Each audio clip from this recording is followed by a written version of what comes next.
ಓಂ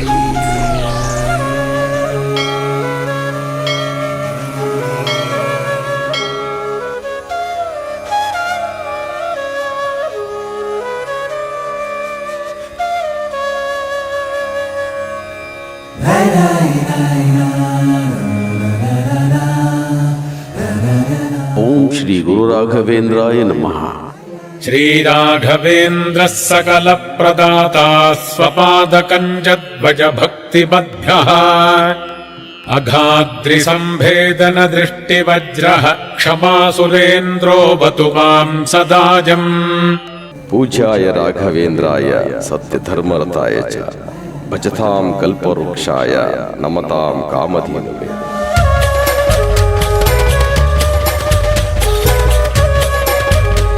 ಶ್ರೀ ಗುರು ರಾಘವೇಂದ್ರ ಸ್ವಾಮಿಗಳು ಭೌತಿಕವಾಗಿ ಸಂಸಾರಿಗಳಾಗಿದ್ದಾಗ ಕಾವೇರಿ ಪಟ್ಟಣಕ್ಕೆ ಬಂದ ಶ್ರೀ ವೆಂಕಟನಾಥರು ಕೆಲ ಕಾಲ ಸತಿಸುತರೊಡನೆ ನೆಮ್ಮದಿಯಿಂದ ಕಾಲ ಕಳೆಯುತ್ತಿದ್ದರು. ಇಂದಿನ ಶ್ರೀ ಗುರು ರಾಘವೇಂದ್ರ ಸ್ವಾಮಿ ಅಂದಿನ ವೆಂಕಟನಾಥರ ಕನಸಿನಲ್ಲಿ ವೃದ್ಧೆ ಮುತ್ತೈದೆಯೊಬ್ಬಳು ಕಾಣಿಸಿಕೊಂಡಳು. ವೆಂಕಟನಾಥರು ನೀನಾರೆಂದು ಅವಳನ್ನು ಕೇಳಲು, ನಾನು ದರಿದ್ರ ದೇವತೆ, ಪ್ರಾರಬ್ಧ ಕರ್ಮಾನುಸಾರ ನಿನ್ನನ್ನು ಆಶ್ರಯಿಸಲು ಬಂದಿರುವೆ. ಹಿಂದಿನ ಜನ್ಮಗಳಲ್ಲಿ ನಿನ್ನ ಬಳಿಯೇ ಸುಳಿಯಲು ಆಗುತ್ತಿರಲಿಲ್ಲ. ಇನ್ನು ಕೆಲ ಕಾಲ ಗತಿಸಿದರೆ ತುಂಬಾ ವೈಭವದ ಜೀವನ ನಿನ್ನದಾಗುವುದು. ಆಗ ನಿನ್ನ ಹತ್ತಿರ ಬರಲು ನಾನು ಶಕ್ತಳಲ್ಲ. ಈ ಸೃಷ್ಟಿಗೆ ಬಂದ ಪ್ರತಿಯೊಬ್ಬ ಚೇತನನು ತಮ್ಮ ಪ್ರಾರಬ್ಧ ಕರ್ಮವನ್ನು ಅನುಭವಿಸಲೇಬೇಕು. ಆವಾಗ್ಲೇ ಅವನಿಗೆ ಮೋಕ್ಷಕ್ಕೆ ದಾರಿ. ಆದ್ದರಿಂದ ಸ್ವಲ್ಪ ಸಮಯ ನಿನ್ನ ಆಶ್ರಯ ಬೇಡುವೆನು ಎಂದಳು. ನೀನು ನನ್ನಲ್ಲಿ ಎಷ್ಟು ಕಾಲ ಇರುತ್ತೀ ಎಂದು ಆಚಾರ್ಯರು ಕೇಳಿದರು. ನಿನಗೆ ಮಹಾಮಾತೆ ಗುರು ಸನ್ನಿಧಿಗೆ ಹೊರಡಲು ನಿನಗೆ ಎಂದು ಪ್ರೇರಣೆ ಮಾಡುವಳೋ ಅಂದೇ ನಿನ್ನ ಆಶ್ರಯ ಬಿಟ್ಟು ಹೋಗುವೆನು ಎಂದಳು.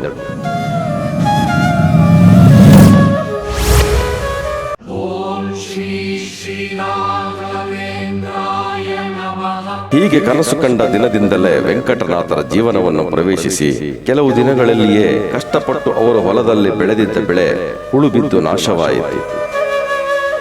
ಜೀವನೋಪಾಯಕ್ಕಾಗಿ ಮನೆಯಲ್ಲೇ ನಡೆಸುತ್ತಿದ್ದ ವಿದ್ಯಾಪೀಠದ ಉಸ್ತುವಾರಿಗಿದ್ದ ಬಂಗಾರ ಮತ್ತು ಇನ್ನಿತರ ಬೆಲೆ ಬಾಳುವ ವಸ್ತುಗಳೆಲ್ಲವೂ ಸಾಲಕ್ಕೆ ತುತ್ತಾದವು. ಈ ಕಷ್ಟವನ್ನು ನೋಡಿ ಮನೆಯ ಉಸ್ತುವಾರಿಯನ್ನು ನೋಡಿಕೊಳ್ಳುತ್ತಿದ್ದ ಶ್ರೀನಿವಾಸಾಚಾರ್ಯ ದಂಪತಿಗಳು ತಮ್ಮ ಅಣ್ಣನ ಮನೆಯಲ್ಲಿ ಮದುವೆಗೆಂದು ಹೊರಟು ಹೋದರು. ವಿದ್ಯಾರ್ಥಿಗಳು ಒಂದೊಂದು ನೆಪ ಹೇಳಿ ಹೊರಟು ಹೋದರು. ಮನೆಯಲ್ಲಿ ಹಾಲು ಕೊಡುತ್ತಿದ್ದ ಗೋವುಗಳು ಕಳೆದು ಹೋದವು. ಮಗುವಾಗಿದ್ದ ಲಕ್ಷ್ಮೀನಾರಾಯಣನಿಗೆ ಕುಡಿಯಲು ಸ್ವಲ್ಪವೂ ಹಾಲು ಇಲ್ಲದಂತಾಯಿತು. ಇವರು ಯಾರಿಗೂ ಕೈ ಚಾಚಿ ಬೇಡದೇ ಇರುವುದರಿಂದ ಇವರಿಗೆ ಯಾರಿಂದಲೂ ಸಹಾಯ ಹಸ್ತ ದೊರೆಯಲಿಲ್ಲ.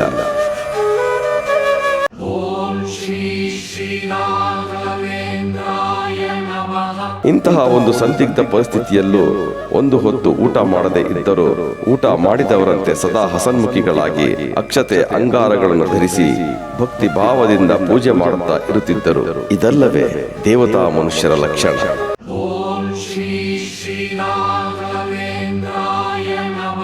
ಇವರಿಗಿರುವ ಈ ದರಿದ್ರ ಸಂದಿಗ್ಧ ಪರಿಸ್ಥಿತಿಯನ್ನು ತಿಳಿದವರು ಇವರನ್ನು ದರಿದ್ರರು ಅಂತ ಹೇಳಿದರು. ಇವರು ಯಾವುದನ್ನು ಲೆಕ್ಕಿಸದೆ ಇವರ ಚಿತ್ತ ಮಾತ್ರ ಸದಾ ಶ್ರೀ ಹರಿಯನ್ನು ನೆನೆಯುವುದರಲ್ಲೇ ತಲ್ಲೀನವಾಗಿ ಸದಾ ಶ್ರೀಮಂತವಾಗಿರುತ್ತಿತ್ತು. ನಮ್ಮಂತ ಸಾಮಾನ್ಯರಿಗೆ ಸಾಧ್ಯವಾಗದ ಶ್ರೀಮಂತವಾದ ಸಾಧನಾ ಜೀವಿಯ ಲಕ್ಷಣ.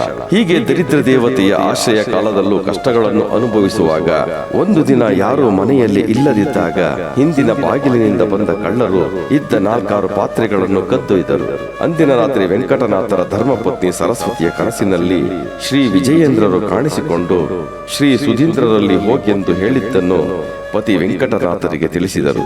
ಆಗ ವೆಂಕಟನಾಥರು ಕಳ್ಳರು ಮನೆಯಲ್ಲಿದ್ದ ಪಾತ್ರೆಗಳನ್ನು ಕದ್ದು ಒಯ್ದಿದ್ದು ಒಳ್ಳೆಯದೇ ಆಯಿತು. ಇವತ್ತಿಗೆ ಆ ದರಿದ್ರ ದೇವತೆ ನಮ್ಮನ್ನು ಬಿಟ್ಟು ಹೋದಳೆಂದು ಹೆಂಡತಿಗೆ ತಿಳಿಸಿ ವೆಂಕಟನಾಥರು ಸತೀಸುತರೊಂದಿಗೆ ಸುಧೀಂದ್ರ ತೀರ್ಥರಲ್ಲಿಗೆ ಹೋಗುತ್ತಾರೆ.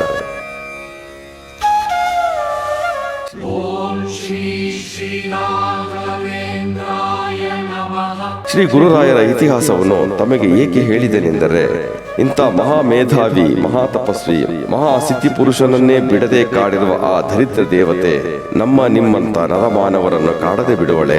ನಮ್ಮ ಹಿಂದೆ ಆ ದರಿದ್ರ ದೇವತೆ ಬೀಳಬಾರದೆಂದರೆ ನಾವು ಶ್ರೀ ಗುರು ರಾಘವೇಂದ್ರ ಸ್ವಾಮಿಗಳ ಮೊರೆ ಹೋಗಲೇಬೇಕು. ಶ್ರೀ ಗುರುರಾಯರನ್ನು ಮಡಿ ಹುಡಿಯಿಂದ ಭಕ್ತಿ ಭಾವದಿಂದ ಗೌರವಿಸಿ ಪೂಜಿಸಿ ಅವರ ಅನುಗ್ರಹಕ್ಕೆ ಪಾತ್ರರಾಗಲೇಬೇಕು.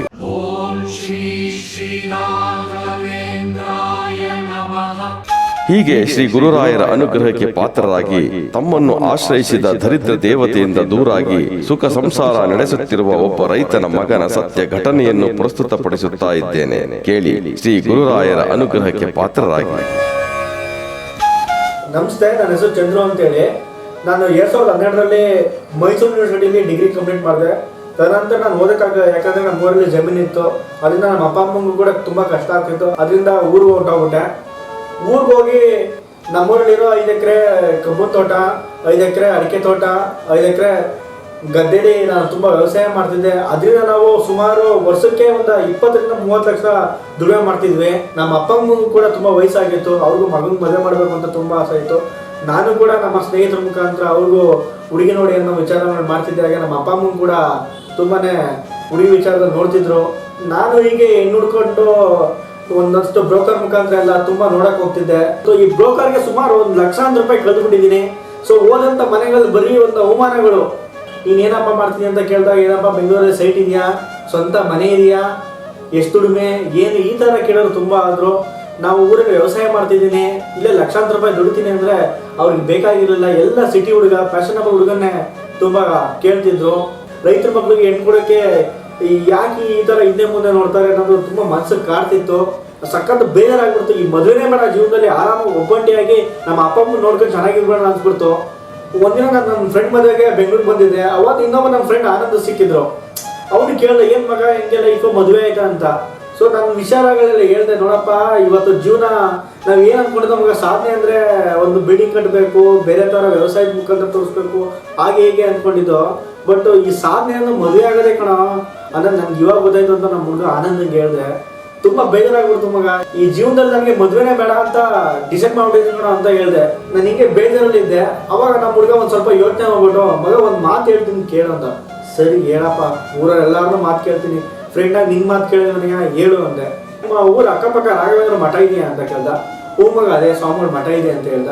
ಅದಕ್ಕೆ ಅವನೊಂದು ಮಾತು ಹೇಳ್ದ, ಮಗ 9 ಗುರುವಾರ ತುಪ್ಪದ ದೀಪ ಹಚ್ಚು ಮಗ, ಭಕ್ತಿಪೂರ್ವಕವಾಗಿ ಗುರು ರಾಯರಿಗೆ ಅರ್ಪಣೆ ಆಗು ಮಗ, ಖಂಡಿತ ನಿಂಗೆ ಒಳ್ಳೇದಾಗುತ್ತೆ. ನಾನು ಮಾಡೋ ಚಾಲೆಂಜ್ ನೋಡೋ ಮಗ, ನಿಂಗೆ ಹುಡುಗಿ ಸಿಗ್ತಾಳೆ ಅಂದ.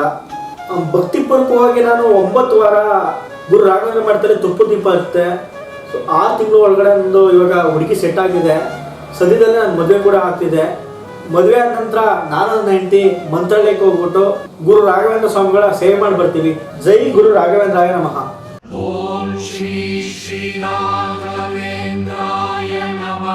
ಹೀಗೆ ಶ್ರೀ ಗುರುರಾಯರನ್ನ ಯಾರು ಭಕ್ತಿಯಿಂದ ಆರಾಧಿಸುತ್ತಾರೋ ಅಂತಹ ಸಜ್ಜನ ಭಕ್ತರಿಗೆ ಶ್ರೀ ಗುರುರಾಯರು ತಮ್ಮ ದಿವ್ಯ ದೃಷ್ಟಿಯಿಂದಲೇ ಕಷ್ಟ ಕಾರ್ಪಣ್ಯ ಅವರಿಗೆ ಹತ್ತಿರುವ ದಾರಿದ್ರ್ಯವನ್ನು ಹೋಗಲಾಡಿಸಿ ಸುಖಕರ ಜೀವನ ನಡೆಸಲು ನೆರವಾಗುತ್ತಾರೆ ಎಂಬುದಕ್ಕೆ ಈ ಘಟನೆಗಿಂತ ಬೇರೆ ಸಾಕ್ಷಿ ಬೇಕೆ? ಶ್ರೀ ಗುರು ರಾಘವೇಂದ್ರ ಸ್ವಾಮಿಗಳು ಎಲ್ಲರಿಗೂ ಒಳಿತನ್ನುಂಟು ಮಾಡಲಿ.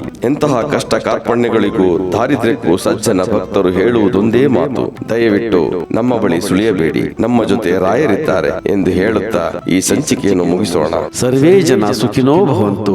ಜೈ ಶ್ರೀ ಗುರು ರಾಘವೇಂದ್ರಾಯ ನಮಃ. ಆತ್ಮೀಯರೇ, ನಿಮ್ಮ ಚಲನಚಿತ್ರ ನಟ, ಸಾಹಿತಿ ಮತ್ತು ನಿರ್ದೇಶಕ ತನ್ಮಯ ಸನತ್ಕುಮಾರ್ನ ಪ್ರಣಾಮಗಳು. ಇಷ್ಟು ದಿನ ತಾವು ನಮ್ಮ SGRS ಎಂಟರ್ಟೈನ್ಮೆಂಟ್ ಯೂಟ್ಯೂಬ್ ಚಾನಲನ್ನು ಪ್ರೋತ್ಸಾಹಿಸಿ ನಾವು ನೀಡುತ್ತಿರುವ ಸಾಮಾಜಿಕ ಕಳಕಳಿಯ ಶಾರ್ಟ್ ಮೂವಿಗಳನ್ನು ಮತ್ತು ಶ್ರೀ ಗುರು ರಾಘವೇಂದ್ರ ಸ್ವಾಮಿಗಳ ಚರಿತ್ರೆ, ಪವಾಡ, ಮಹಿಮೆಗಳನ್ನು ತಾವೆಲ್ಲರೂ ನೋಡಿ ಪ್ರೋತ್ಸಾಹಿಸಿದಿರಿ.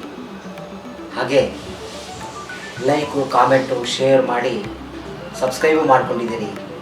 ಇನ್ನೂ ಯಾರು ಸಬ್ಸ್ಕ್ರೈಬ್ ಮಾಡ್ಕೊಂಡಿಲ್ಲ ಅವರು ದಯವಿಟ್ಟು ನಮ್ಮ ಚಾನಲ್ನ ಸಬ್ಸ್ಕ್ರೈಬ್ ಮಾಡ್ಕೊಳ್ಳಿ. ನಿಮ್ಮ ಸ್ನೇಹಿತರಿಗೂ ನಿಮ್ಮ ಸಂಬಂಧಿಕರಿಗೂ